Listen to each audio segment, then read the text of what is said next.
So we are at, this is week 7, level 1, week 7. And we are going to start with, we did back ochos today, but I wanted to show everyone our pivot exercise. I call it the upper, lower, lower, upper exercise. So I start with my foot going to the side onto my left leg. Keep my weight on the left leg, and I'm going to twist a quarter of a turn to the left. Keeping on the left foot, I unwind, and then I turn my hips the other way, and I come back to center. And then from there, we go the other direction onto the right foot.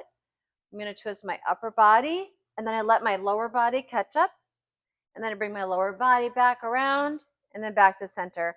So that's how we can practice getting that swivel. And then also, just to make it more simple, we also talked about doing the twist. When you do the twist, you naturally pick your heel up off the floor, and you can also try that with both steps, both legs. Okay, so what we did today is we did our back ocho, kind of in its own little pattern. So I started with the side step of our basic, side to the left. I changed my weight as I pivot my partner, and then we go side again, which makes our partner go back. I'm doing 4 of these little side steps, squaring up my partner, and we're going to the outside, and we're holding or tapping while the follower crosses. The other thing that we talked about today was the pivot, and we talked about the exercise where I can stay on this leg and I can pivot my partner in either direction.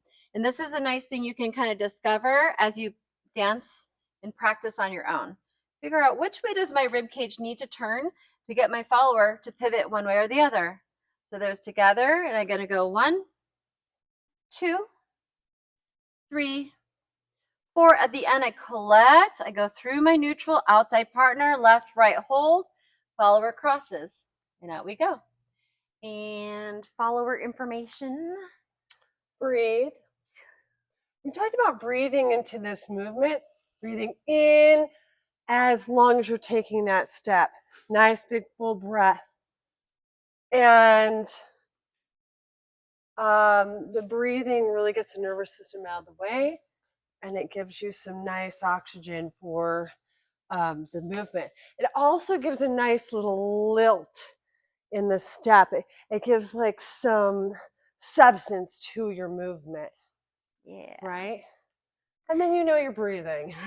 And we also talked about, for our followers, make sure that you don't keep the heel stuck into the floor. So when you feel the impetus to pivot, heel comes up, heel comes down. We step. Heel comes up, heel comes down. And by bending softly through the knee, it keeps our head level, keeps us from bouncing. At the end, you're going to feel the leader square you out. And then we're going to go to the cross. And then out we go. Okay, that's it. Thank you, everybody. Did you want to do forward ochos? Oh, sure. One last thing. So we also played with doing the same setup. Instead of making them go backward, we're going to have our follower go forward. From here, I can finish by closing my feet, and then we can just step straight out. Okay? We gave a little tip to the followers when they are stepping forward into this movement to turn their foot slightly in the same direction, and even the chest here, and then you're halfway through that pivot already. You can see that foot. There's the rotation. Okay? Leaders, you can get out also by just doing a little swivel and then coming out from there. Okay? All right. I think that was everything. Thank you, everybody. We'll see you next week. Great job, everybody.